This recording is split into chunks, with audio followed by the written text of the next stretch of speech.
Welcome to County Report this week. I'm Anquinette Crosby. Thank you for joining us. Coming up in the next half hour, how Hispanic companies are creating jobs and more county revenue. Plus, local students educate council members about problems in and out of school. Then in sports, we're sizing up two local college teams on the field and on the court. But we begin with agriculture. It's a $300 million business here in Montgomery County. The Agriculture Reserve has 540 farms. At a recent community meeting, folks learned why it's so important to protect this sizable county gem. Susan Kennedy reports.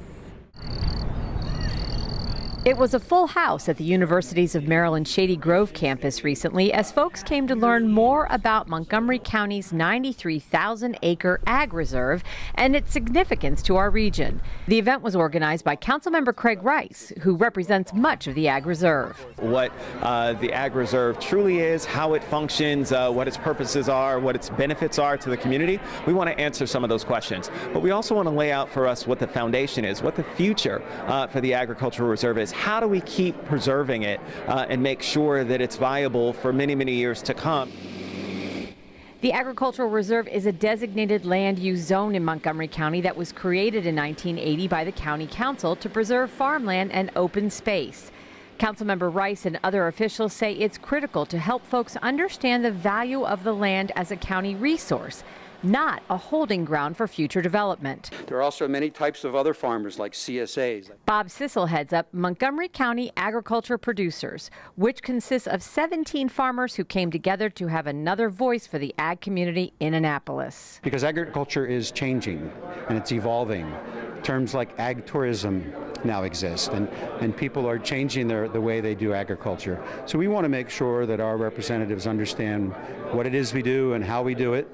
Patrick O'Hanlon is the Maryland State Public Relations Officer for 4-H. He doesn't live on a farm, but in Wheaton, and he leases his animals and participates in the county fair. It gives the opportunity for people to engage in agriculture right here, which gives people the opportunity to learn where their food comes from on a daily basis. And educating the public about the possibilities that exist with a future in agriculture is what farmers like Mike Jameson say can help secure the future of the Ag Reserve. There's a lot of business opportunity for kids to get into genetics of farming and just the science of the biology and so forth. So it's very exciting times. In Gaithersburg, I'm Susan Kennedy for County Report This Week.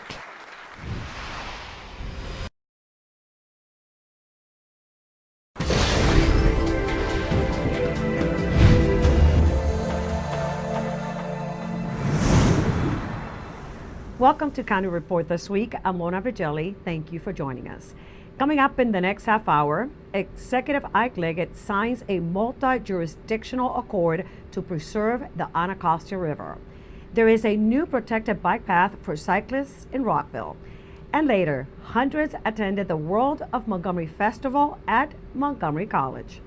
But first, County Council began its discussion on the Bethesda Downtown Sector Plan as the Marriott Corporation announced it will locate its new state-of-the-art headquarters in downtown Bethesda in 2022. Susan Kennedy reports. Marriott's announcement to remain in Montgomery County comes after more than a year of looking at locations in both Maryland and Virginia. In negotiating the agreement, the County Council, County Executive Ike Leggett, and Governor Larry Hogan agreed to provide Marriott with $44 million in taxpayer subsidies. But as Council President Nancy Florine says, this will be money well spent. Well, this is about creating an economic base for Montgomery County. How do we do that? We have to negotiate with businesses all the time. But, really, Marriott is a gold standard in so many ways with respect to the industry in which it's located and what it says to the region. So it's a really important draw, I think, for other companies. It's a statement that this is indeed the place to be. It will mean going forward somewhere in the neighborhood of $90 million in taxable revenue coming to the state and to the county. It will mean a great deal for Montgomery County in a variety of ways. It will enhance downtown Bethesda, create additional jobs for the county, not only in terms of the corporate headquarters, but as well for the construction process that we will go through over the next few years.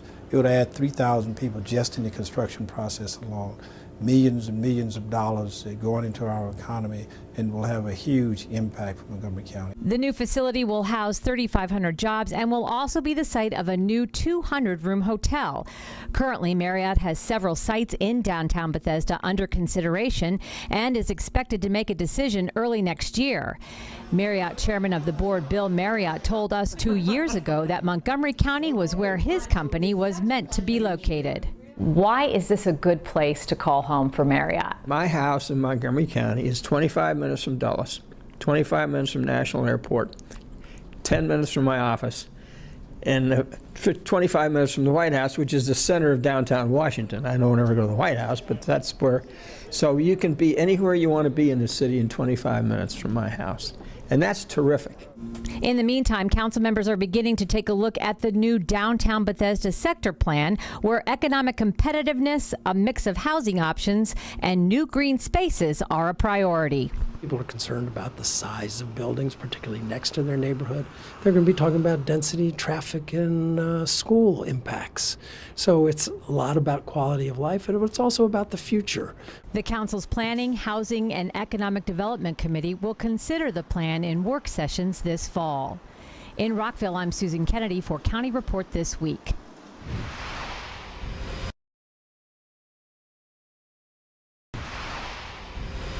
Imagine children writing, composing, singing, and playing instruments to create an original opera.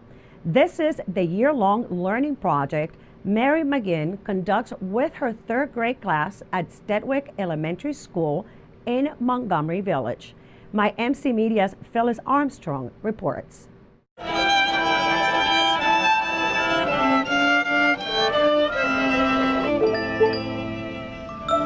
This opera music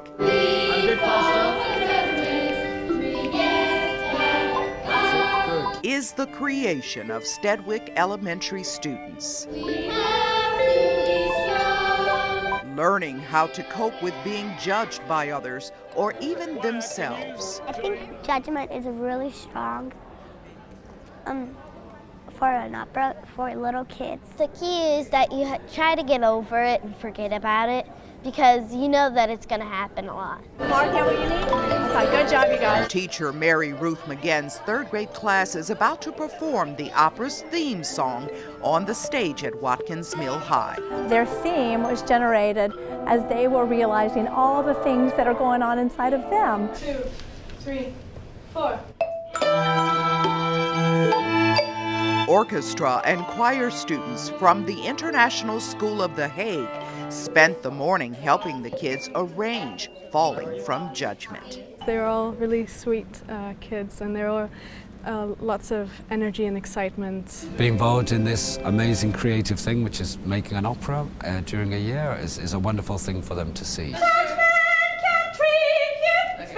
Okay. Working together on the song composed for the third graders' opera lets their confidence soar. We'll get past it, but we have to work hard. It helped me get better because they're like challenging me. We can work together to create something a lot special and a lot more, wonderful to see for the audience. McGinn sees beauty in the learning and positive changes her students experience while producing an original opera. We see this, again, the opera program, not as an arts program, but as, the vehicle to teach academic, social, and emotional skills that our kids need to be successful in life. An opera out of judgment is really powerful for people, and they could change the world. Phyllis Armstrong in Gaithersburg for County Report This Week. This is the 13th year Mary McGinn has produced an original opera with students in her classroom. The Lightning Strike Kids Opera Company will perform Falling from Judgment on the stage at the Kennedy Center on May 24th. And with that, we close this edition of County Report This Week. Remember to like us on Facebook and to join us again at this time every week for a look at what's going on inside Montgomery County. I'm Mona Virgili, and thank you for watching.